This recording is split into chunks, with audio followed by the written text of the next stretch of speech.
So when we take on a game that has Shadow's prestige, a lot of responsibility comes with it that you can't just brush off.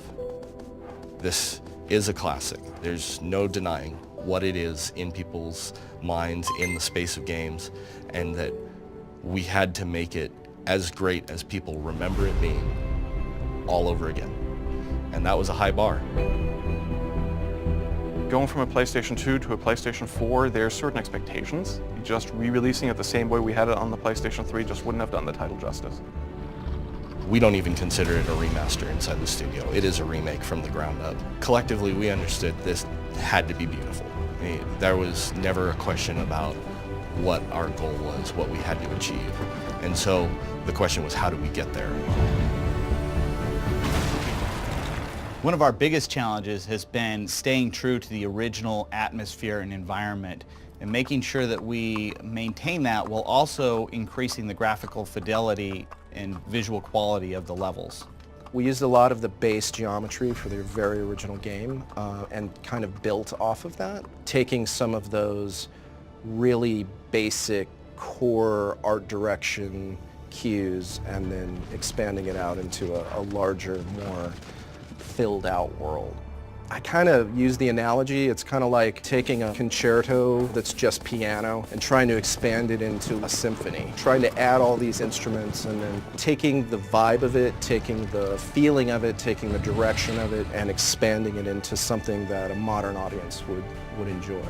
For instance, the video that we showed at Paris Games Week where Wander wakes up at one of the save locations, that forest looks vastly different from what it did in the original, but we worked really hard to maintain the feeling that that forest evoked when you first entered it, which was a sense of awe. It was, you're entering a very special place in this world. We rebuilt all the assets. We rebuilt the Colossi from the ground up. We had to do it that way. The amount of detail that we needed and the amount of polys that we were pushing to get these things looking right. A lot of these Colossi took a few months apiece to make.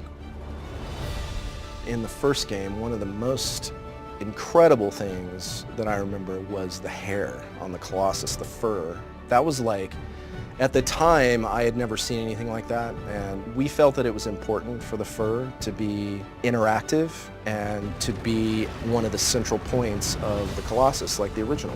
So a lot of time and effort was spent in just getting that perfect. In addition to making the game better looking, it gave us a second chance to actually improve the things we couldn't before. So the vision was, let's take old control scheme, make some improvements to it that people would expect to get the game kind of more ready for a new audience.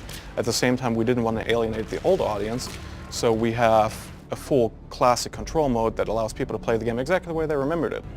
We wanted to make sure from the very get-go that having a solid frame rate had to be at the top of our goals. So collision got changed, got made better. So much work has gone into rebuilding the collision for this game. Moving the game to 4K, supporting HDR, supporting 60 frames a second on the PS4 Pro. Those were all significant technical challenges that we had that thankfully turned out really great. The one thing that's definitely good is that Ueda has a great amount of trust in what we do because we had already done the remaster, and so I think that helped a great deal on our current project. Everybody has a very clear picture in their own mind of what Shadow is.